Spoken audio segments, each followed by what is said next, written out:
சொல்லியிருக்கிறோம்ல. முடிஞ்ச பிறகு நான் பேசி முடிஞ்ச பிறகு வச்சுக்கோங்க. நான் முடிஞ்ச வரை நான் கூப்பிட்றேன். கொஞ்சம் கூட வச்சுக்கோங்க. நிகழ்ச்சி தொடங்க. ஒரு தலைவனுக்குரிய தகுதியே முதல் தொண்டனாக இருக்கிறதா? இவ்வளவு தலைவர் உங்க எல்லாரையும் அமைதியா அமருங்கள் தானே சொல்லிட்டு போனாரு. எஸ், உங்களுடைய ஒத்துழைப்பு தேவை. நிகழ்ச்சியை துவங்கலாம். அநீதி வீழும் அறத்தின் மேடையில் சமத்துவ சுடர் ஏந்தும் சமூக நீதி களத்தில் ஒடுக்கப்பட்ட மக்களின் விடியலாய் தமிழினத்தின் பெருமிதமாய் விளங்கும் விடுதலை சிறுத்தைகள் கட்சியின் பெருமைமிகு விருதுகள் வழங்கும் விழா 2026 நிகழ்விற்கு வருகை தந்துள்ள சான்றோர் பெருமக்கள் அனைவருக்கும் என் அன்பான புரட்சிகர வணக்கங்கள்.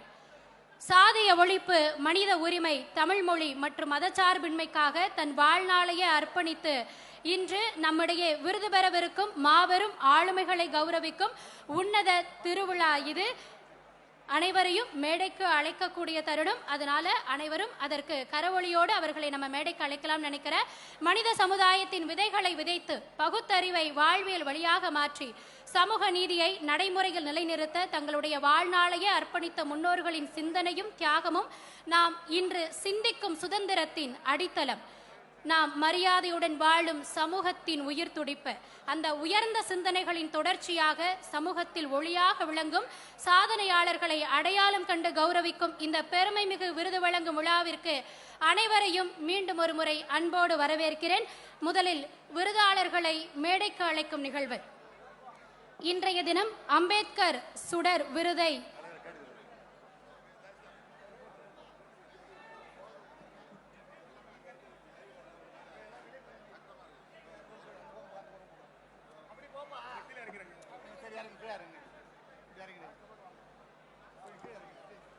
அனைவரும் ஒத்துழைப்பு நல்கினால் ஒரு சில நொடிகளில் துவங்கி விடலாம்.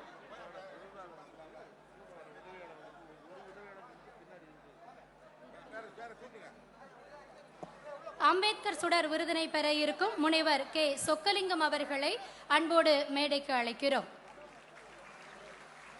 மேனாள் துணைவேந்தர் மனோன்மணியம் சுந்தரனார் பல்கலைக்கழகம். அடுத்ததாக மார்க்ஸ் மாமணி விருதினை பெறவிருக்கும் தோழர் மு வீரபாண்டியன் அவர்கள் இந்திய கம்யூனிஸ்ட் கட்சியின் மாநில செயலாளர் அவர்களை பேரன்போடு மேடைக்கு அழைக்கிறோம்.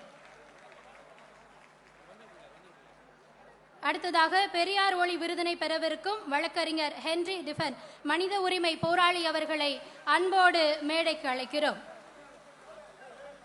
அடுத்ததாக காமராசர் கதிர் விருதினை பெறவிருக்கும் ஐயா பால பிரஜாபதி அடிகளார் அவர்களை அன்போடு மேடைக்கு அழைக்கிறோம்.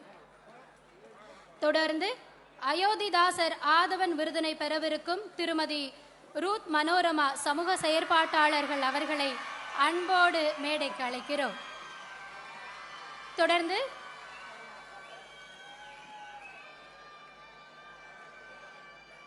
காயிதே மில்லத் பிறை விருதினை பெறவிருக்கும் திரு முகமது முனீர் மாநில துணைத் தலைவர் INDJ-வினுடைய மாநில துணைத் தலைவர் அவர்களை அன்போடு மேடைக்கு அழைக்கிறோம்.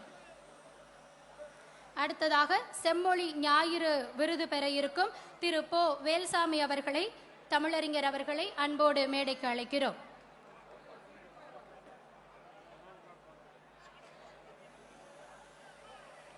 விருதாளர்கள் அனைவரும் மேடைக்கு அன்போடு அழைக்கப்படுகிறார்கள்.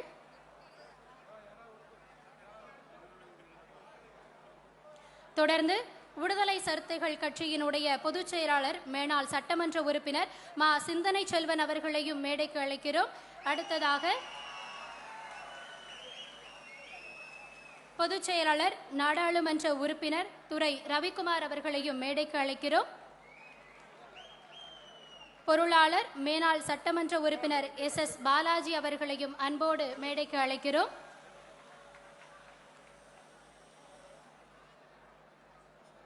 விடுதலை சிறுத்தைகள் கட்சியினுடைய முதன்மை செயலாளர் மேனாள் சட்டமன்ற உறுப்பினர் ஆளூர் ஷாநவாஸ் அவர்களை அன்போடு மேடைக்கு அழைக்கிறோம்.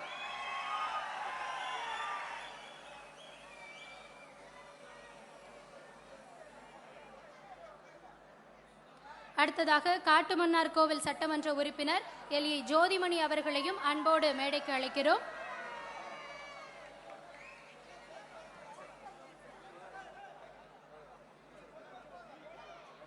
அடுத்ததாக மாண்புமிகு சமூக நீதித்துறை அமைச்சர்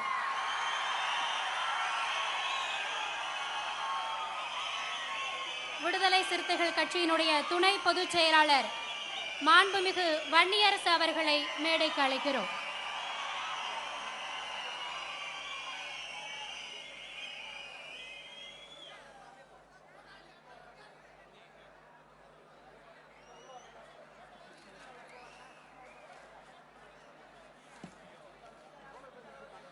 இந்த எழுச்சிமிகு விழாவிற்கு தலைமை தாங்கி வழிகாட்டி நடத்தி கொண்டிருக்கும் நம் நெஞ்சமெல்லாம் நிறைந்திருக்கும் தலைவர், நாடாளுமன்ற உறுப்பினர், மதிப்பிற்குரிய முனைவர் தொல்காப்பியன் திருமாவளவன் அவர்கள்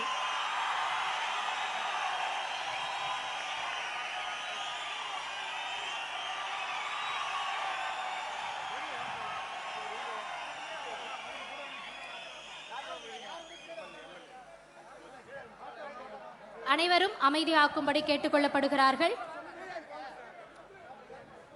அடுத்ததாக தமிழ் மொழிக்கும் தமிழ் செம்மைக்கும் மரியாதை செலுத்தும் வகையில் தமிழ் தாய் வாழ்த்து பாடல் பாடப்பட இருக்கிறது.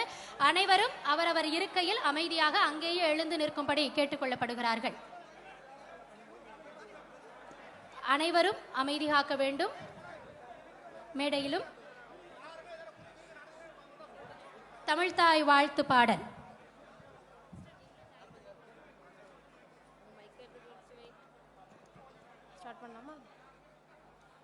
நீராகும் கடலொழுத்த நிலமளந்த கெளிலொழுகும் சீராரும் வதனமென திகழ் பரந்த கண்டமிதில் தெக்கணமும் அதிசிறந்த திராவிடனல் திருநாடும் தக்க சிறு பிறை நுதலும் தனித்தனரும் திலகமுமே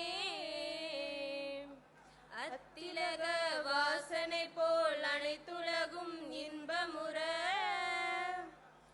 எத்திசையும் புகழ் மணக்க இருந்த பெரும் தமிழனகே தமிழனகே உன் சீரிரமை திறம் வியந்து செயல் மறந்து வாழ்த்துதுமே வாழ்த்துதுமே வாழ்த்துதுமே.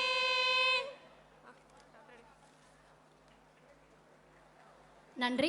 அனைவரும் அவரவர் இருக்கையில் அமர்ந்து கொள்ளலாம்.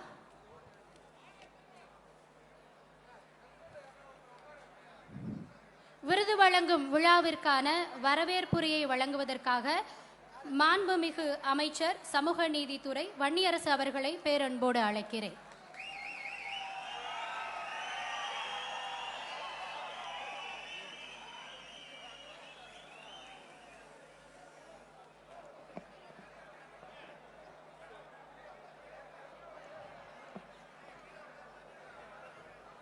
விடுதலை சிறுத்தைகள் கட்சியினுடைய 2026ஆம் ஆண்டுக்கான விருதுகள் வழங்கும் விழாவிற்கு தலைமை தாங்கி கொண்டிருக்கின்ற கட்சியினுடைய நிறுவனர் தலைவர், தமிழ்நாட்டின் திசைவழி போக்கை தீர்மானித்து கொண்டிருக்கின்ற நம்முடைய மகத்தான தலைவர் எழுச்சி தமிழர் தொல்காப்பியன் திருமாவளவன் அவர்களே, இந்த நிகழ்வை முன்னின்று நடத்தி கொண்டிருக்கின்ற கட்சியினுடைய பொதுச் செயலாளர், முன்னாள் சட்டமன்ற உறுப்பினர் மரியாதைக்குரிய அண்ணன் சிந்தனை செல்வன் அவர்களே, கட்சியினுடைய பொதுச் செயலாளர் நாடாளுமன்ற உறுப்பினர் மரியாதைக்குரிய அண்ணன் துரை ரவிக்குமார் அவர்களே, கட்சியினுடைய பொருளாளர் முன்னாள் சட்டமன்ற உறுப்பினர் மரியாதைக்குரிய தோழர் SS பாலாஜி அவர்களே, வரவிருக்கின்ற முன்னாள் சட்டமன்ற உறுப்பினர் முதன்மை செயலாளர் மரியாதைக்குரிய தோழர் ஆலூர் சானவாஸ் அவர்களே, காட்டுமன்னார் கோயிலினுடைய சட்டப்பேரவை உறுப்பினர் மரியாதைக்குரிய ஐயா ஜோதிமணி அவர்களே, இந்த நிகழ்விலே பங்கெடுத்து விடுதலை சிறுத்தைகள் கட்சியின் சார்பில் நம்முடைய தலைவர் எழுச்சி தமிழர் அவர்கள் வழங்கவிருக்கின்ற அந்த விருதுகளை பெறவிருக்கின்ற சான்றோர் மரியாதைக்குரிய அம்பேத்கர் சுடர் விருது பெறவிருக்கின்ற முனைவர் மேனாள் துணைவேந்தர் மனோன்மணியம் சுந்தரனார் பல்கலைக்கழகத்தின் மேனாள் துணைவேந்தர் ஐயா சொக்கலிங்கம் அவர்களே, இந்திய கம்யூனிஸ்ட் கட்சியினுடைய மாநில செயலாளர் விடுதலை சிறுத்தைகளோடு எப்போதும் இரண்டர கலந்து நின்று நம்முடைய களத்தில் எப்போதும் நின்று வருகின்ற மரியாதைக்குரிய தோழர் மார்க்ஸ் மாமணி மு வீரபாண்டியன் அவர்களே, மனித உரிமை போராளி பெரியார் ஒளி விருதை பெறவிருக்கின்ற மரியாதைக்குரிய வழக்கறிஞர் ஹென்றி டிஃபேன் அவர்களே, ஐயா காமராஜர் விருது பெறவிருக்கின்ற மரியாதைக்குரிய ஐயா பால பிரஜாபதி அடிகளார் அவர்களே, அயோத்திதாசர் ஆதவன் விருது பெறவிருக்கின்ற இங்கே திரளாக குழுமியிருக்கின்ற மக்களோடு மக்களாக கர்நாடகத்திலிருந்து வந்து 200க்கும் மேற்பட்ட மக்கள் இங்கே வந்திருக்கிறார்கள். அவர்களோடு வந்திருக்கின்ற மரியாதைக்குரிய அக்கா ரூத் மனோரமா அவர்களே, காகித மில்லத்து பிறை விருது வாங்கவிருக்கின்ற மரியாதைக்குரிய தோழர் முகமது முனீர் அவர்களே, செம்மொழி ஞாயிறு விருது பெறவிருக்கின்ற மரியாதைக்குரிய தமிழறிஞர் போ வேலுச்சாமி அவர்களே, இந்த நிகழ்வை முன்னின்று ஒருங்கிணைத்து கொண்டிருக்கின்ற மரியாதைக்குரிய தலைமை நிலைய செயலாளர்கள் இளஞ்சேகவரா அவர்களே, தகடூர் தமிழ்ச்செல்வன் அவர்களே, செய்தி தொடர்பாளர் கூகா பாவலன் அவர்களே, இந்த நிகழ்வை சிறப்பாக ஒருங்கிணைத்திருக்கின்ற சென்னை மாவட்ட செயலாளர்கள் களப்போராளிகள் மின்னல் பாபு அவர்களே, சேத்துப்பட்டு இளங்கோ அவர்களே, பா வேலுமணி அவர்களே, வழக்கறிஞர் அப்புன் அவர்களே, சேப்பாக்கம் மா வெங்கடேசன் அவர்களே, வா முகிலன் அவர்களே, மந்தவெளி அசோக் அவர்களே, சே கரிகால் வளவன் அவர்களே, சைதைமா ஜேக்கப் அவர்களே, புதூர் தினகரன் அவர்களே, வழக்கறிஞர் இளையா அவர்களே, சி சவுந்தர் அவர்களே, ரியல்மா ரஜினி அவர்களே, ஆலந்தூர் விசி கிருபாநிதி அவர்களே, குளத்தூர் சுபாஷ் அவர்களே, ஜான் அலெக்சாண்டர் அவர்களே, சிவ பேரறிவாளன் அவர்களே, நா உஷாராணி அவர்களே, புரசை அன்பு அவர்களே, இளங்கோவன் அவர்களே, தேவ ஞான முதல்வன் அவர்களே, இப்ராஹிம் அவர்களே, இந்த நிகழ்வில் மிக சிறப்பாக சிறப்பித்து கொண்டிருக்கின்ற விடுதலை சிறுத்தைகள் கட்சியின் எழுச்சி தமிழரின் உயிருக்கு உயிரான விடுதலை சிறுத்தைகளே, உங்கள் அத்தனை பேருக்கும் என்னுடைய வணக்கங்களை தெரிவித்துக் கொள்கின்றேன்.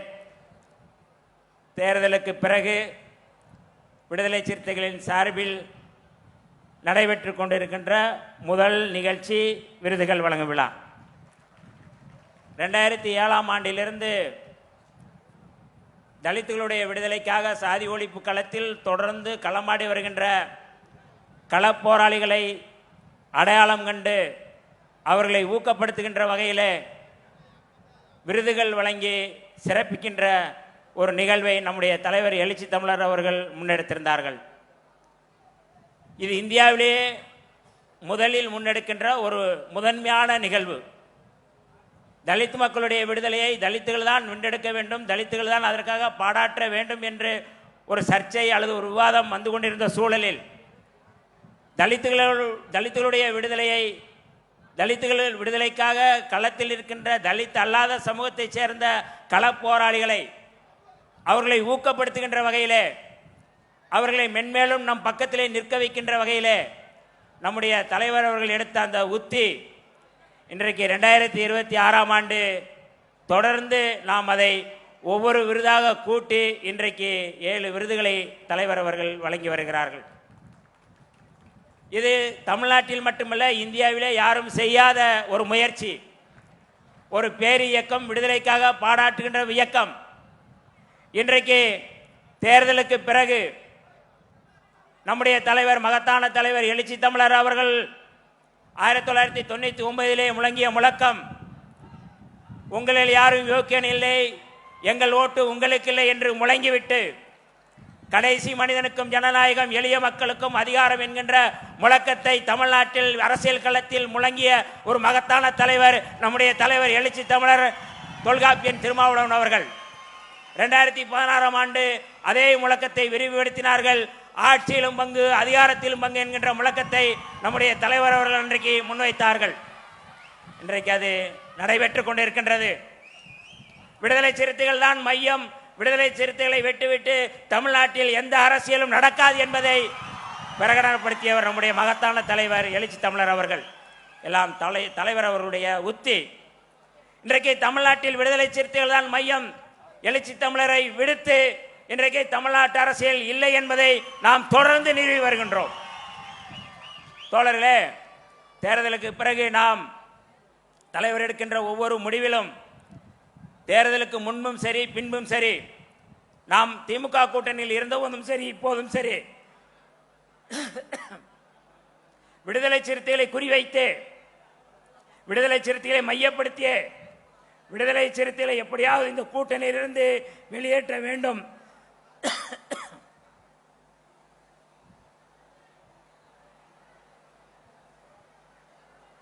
என்கின்ற வகையில் தொடர்ந்து அவதூறுகள் பரப்பி வரப்பட்டது. ஆனால் இன்றைக்கு அந்த அவதூறுகள் அத்தனையும் முறியடிக்கப்பட்டு தமிழ்நாட்டில் ஒரு அரசியல் சக்தி, அசைக்க முடியாத ஒரு அரசியல் சக்தி என்பதை இன்றைக்கு நாம் நிறுவிக் கொண்டிருக்கின்றோம்.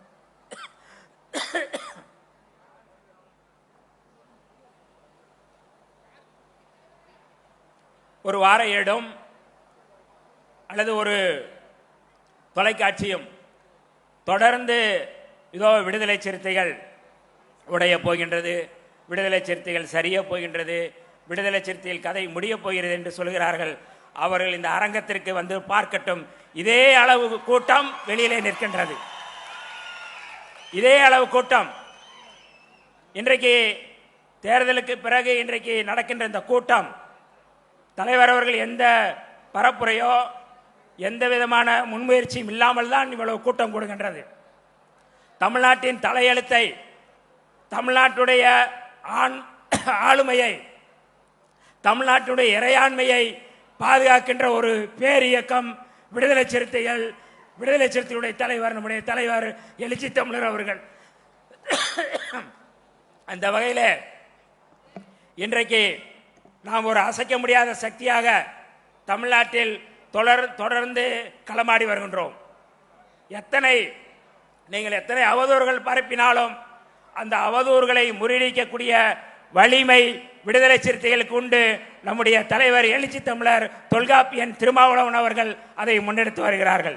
ஏனென்றால் விடுதலை சிறுத்தைகள் மற்ற இயக்கம் போன்ற அல்ல, விடுதலை சிறுத்தைகள் மற்ற அரசியல் சராசரி அரசியல் கட்சி போன்றல்ல. விடுதலை சிறுத்தைகள் ஒரு விடுதலைக்கான இயக்கம். இன்றைக்கு தோற்போம் வெற்றி பெறுவோம் என்பதை தாண்டி மக்களுக்காக சாதி ஒழிப்பு களத்திலும் சரி, தமிழ் தேசிய களத்திலும் சரி, சமரசம் இல்லாமல் களமாடுகின்ற ஒரு பேரியக்கம் விடுதலை சிறுத்தைகள் இயக்கம். தலைவர் அவர்கள் 90களிலே ஒரு கவிதை படித்தார்கள். படைமுறை நடைமுறையை விடுதலை வழிமுறை, நெஞ்சு படைத்திடும் தலைமுறையை படைத்திடு புதுமுறை என்று நம்முடைய தலைவர் அவர்கள் அன்றைக்கு அந்த கவிதை படித்தார்கள். நாம் அரசியல் களத்திலும் அப்படித்தான் இருக்கின்றோம். நாம் எம்எல்ஏவாக இருக்கின்றோம், எம்பியாக இருக்கின்றோம், அமைச்சர்களாக இருக்கிறோம் என்பதை தாண்டி அதெல்லாம் பெருமை அல்ல. விடுதலை சிறுத்தையாக இருப்பதுதான் நமக்கு பெருமை. இன்றைக்கு எம்எல்ஏவாக இருக்கிறவர்கள் இல்லாமல் இருக்கலாம், அமைச்சராக இருப்பதனால இல்லாமல் இருக்கலாம். ஆனால் விடுதலை சிறுத்தை என்கின்ற அந்த பதவியை, அந்த பொறுப்பை யாரும் நம்மிடமிருந்து பறிக்க முடியாது. அதுதான் நமக்கான நிரந்தரமான ஒரு பதவி, ஒரு பெருமை. அதுதான் நமக்கு திமிரான ஒரு அதிகாரமான ஒரு பதவி விடுதலை சிறுத்தை என்பதுதான். எம்எல்ஏ என்பதோ எம்பி என்பதோ அமைச்சர் என்பதோ இல்லை. அதையெல்லாம் உணர்ந்து கொண்டுதான் இந்த களத்திலே, சாதி ஒழிப்பு களத்திலே, தமிழ் தேசிய களத்திலே, எழுச்சி தமிழர் திருமாவளவன் அவருடைய படை அணியிலே இன்றைக்கு நாம் நின்று வருகிறோம். இன்றைக்கு அமைச்சராக இருப்பவர்கள் நாளை இருக்க முடியாது. இன்றைக்கு அமைச்சராக நான் இருக்கின்றேன். தோழர்களே, சாதி ஒழிப்பு களமா அமைச்சரா என்றால் எனக்கு சாதி ஒழிப்பு களம் தான் முக்கியம். அதே போன்றுதான் உங்களுக்கும். தமிழீழ விடுதலை களமா அல்லது அமைச்சரா என்றால் தமிழீழ விடுதலை களம் தான் நமக்கு முதன்மையானது. தமிழ்நாட்டை பாதுகாக்க வேண்டும், தமிழ்நாட்டுடைய இறையாண்மை பாதுகாக்க வேண்டும் என்கின்ற களம் முக்கியமா, அல்லது அமைச்சரா என்றால் நமக்கு தமிழர் இறையாண்மை, தமிழ்நாட்டு இறையாண்மை பாதுகாக்கக்கூடிய களம் தான் நமக்கு முக்கியம். அப்படி நம்மை வழிநடத்தி வருகின்றவர், அப்படி நம்மை முன்னகர்த்தி வருகின்றவர். நமக்கான விடுதலையை எழுச்சி தமிழர் வந்த பிறகுதான், நமக்கான ஆளுமை எழுச்சி தமிழர் வந்த பிறகுதான் இன்றைக்கு கிடைத்திருக்கின்றது. அந்த ஆளுமை மீண்டும் மீண்டும் இந்த களத்திலே உயர்ந்து சிறந்து விளங்க வேண்டும். அதற்காக நாம் அத்தனை பேரும் ஒன்றிணைந்து விடுதலை சிறுத்தையாய் தொடர்ந்து கிராமம் கிராமமாக எல்லா பகுதியிலும் நின்று நாம் களமாட வேண்டிய பொறுப்பு இருக்கின்றது. அந்த வகையிலே வந்திருக்கின்ற உங்களையும் சான்றோர் பெருமக்களையும் வருக வருக நான் வரவேற்று விடைபெறுகிறேன். நன்றி, வணக்கம்.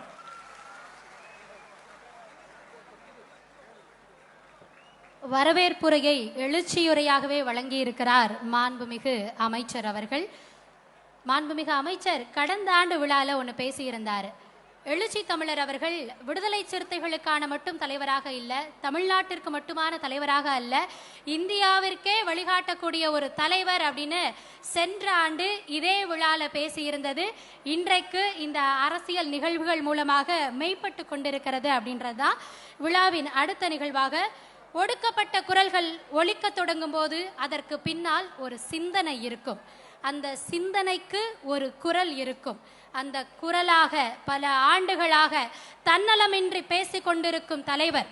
சமூக நீதி என்பது கோரிக்கை அல்ல, அது ஒரு உரிமை என்பதை அரசியலின் வழியே வலியுறுத்தி வரும் எழுச்சி தமிழர் தொல் திருமாவளவன் அவர்களை தற்பொழுது விருது பெறுகிறவர்களின் தகுதி உரை வாசிப்பிற்காக பேரன்போடு அழைக்கிறோம்.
என் உயிரின் உயிரான விடுதலை சிறுத்தைகளே, உங்களின் வாழ்த்துக்களோடு நமது விருது பெறும் சான்றோரின் தகுதி உரைகளை ஒவ்வொன்றாக நான் வாசிக்க இருக்கிறேன். அதன் பின்னர் சான்றோர் பெருமக்களுக்கு இந்த பாராட்டு பட்டயம், பொற்கிழி, ஆடை போர்த்தி வழங்க இருக்கிறோம். அதனைத் தொடர்ந்து விருது பெறும் சான்றோர் நம்மிடையே ஏற்புரை வழங்க இருக்கிறார்கள். நிறைவாக நான் உங்களிடத்தில் உரையாற்ற இருக்கிறேன். அதுவரையில் வழக்கம் போல கட்டுப்பாடு காத்திட வேண்டும் என்று வேண்டுகோள் விடுக்கிறேன். இந்த வரிசையில் இருக்கும் பூரா கீழே உட்காந்துட்டாங்க. அதே மாதிரி அந்த நடையில் நிற்கிற தோழர்கள்லாம் அப்படி உட்காந்துட்டிங்கன்னா சிறப்பாக இருக்கும். நீங்கள் எவ்வளோ 4 மணி நேரம் நிற்க முடியுமா? அப்படி உட்காந்துட்டிங்கனாக்கா எல்லாருக்கும் நாற்காலியில் உட்காந்துருக்கிறவங்களுக்கும் இடையூறாக இருக்காது. இப்போது தகுதியுரை. 2026ஆம் ஆண்டுக்கான அம்பேத்கர் சுடர் விருதினை பெறுபவர் மனோன்மணியம் சுந்தரனார் பல்கலைக்கழகத்தின் மேனாள் துணைவேந்தர், எனது பேராசிரியர் முனைவர் கு. சொக்கலிங்கம் அவர்கள். அவருக்கான தகுதி உரையை சுருக்கமாக வாசிக்கிறேன். பக்கம் பக்கமாக வாசிக்க முடியும். சுருக்கமாக சில வரிகளில் தகுதியுரை. கன்னியாகுமரி மாவட்டம் நாகர்கோவிலில் திரு தா. குமாரவேலு, திருமதி உ. ராமலட்சுமி ஆகியோருக்கு பேராசிரியர் முனைவர் கு. சொக்கலிங்கம் அவர்கள் 16/4/1945 அன்று பிறந்தார். இவர் குற்றவியல் துறையில் முதுகலை மற்றும் முனைவர் பட்டங்களை பெற்றவராவார். 1978ஆம் ஆண்டு தேசிய சமூக பாதுகாப்பு நிறுவனத்தில் பேராசிரியராக பணியில் சேர்ந்தார். 1983 வரை பல்வேறு மாநிலங்களில் காவல்துறை, நீதித்துறை, சிறை மற்றும் சீர்திருத்தத்துறை அதிகாரிகளுக்கு குற்றத்தடுப்பு, குற்றங்களால் பாதிக்கப்பட்டவர்களுக்கான நீதி, அவர்களுக்கான பாதுகாப்பு ஆகியவை குறித்த பயிற்சி வகுப்புகளை நடத்தினார். 1983ஆம் ஆண்டு சென்னை பல்கலைக்கழகத்தில் குற்றவியல் துறையின் தலைவராக பொறுப்பேற்று 2001ஆம் ஆண்டு வரை திறம்பட பணியாற்றினார். பாதிக்கப்பட்டோர் இயல் விக்டிமாலஜி என்கிற புதிய கோட்பாட்டை முன்மொழிந்த இவர் 1992ஆம் ஆண்டு இந்தியன் சொசைட்டி ஆஃப் விக்டிமாலஜி என்கிற அமைப்பை நிறுவினார். அத்துறையில் அவருக்கு இருந்த ஈடுபாட்டை அங்கீகரித்து வேர்ல்டு சொசைட்டி ஆஃப் விக்டிமாலஜி என்னும் அமைப்பு இவரை அதன் துணைத் தலைவராக தேர்வு செய்தது குறிப்பிடத்தக்கதாகும். 2001ஆம் ஆண்டு மனோன்மணியம் சுந்தரனார் பல்கலைக்கழகத்தின் துணைவேந்தராக பொறுப்பேற்ற இவர் அதன் உள்கட்டமைப்புகளை பல வகையிலும் பெருக்கி மேம்படுத்தினார். 1990களின் தொடக்கத்தில் சென்னை பொது போக்குவரத்தில் பெண்கள் எதிர்கொண்ட பாலியல் தொல்லைகள் குறித்து அவர் மேற்கொண்ட ஆய்வு நெரிசல் மிகுந்த நேரங்களில் மகளிர் மட்டும் என்கிற பெண்களுக்கான தனிப்பட்ட பேருந்துகளை அறிமுகப்படுத்த அரசுக்கு ஏதுவாக அமைந்தது. இந்திய பாதிக்கப்பட்டோர் ஆய்வுக் கழகத்தின் நிறுவனர் மற்றும் தலைவராக தேசிய மனித உரிமைகள் ஆணையத்துடன் இணைந்து குற்றங்களால் பாதிக்கப்பட்டோருக்கான உதவி சட்ட மசோதாவை கொண்டு வருவதில் முக்கிய பங்காற்றினார். அதேபோல இலங்கையில் பாதிக்கப்பட்டோருக்கான இழப்பீட்டு சட்ட அமைப்பை உருவாக்க உரிய ஆலோசனைகளை வழங்கினார். பேராசிரியர் சொக்கலிங்கம் அவர்கள் தேசிய அளவிலும் சர்வதேச அளவிலும் பல்வேறு விருதுகளை பெற்றுள்ளார். குறிப்பாக பாதிக்கப்பட்ட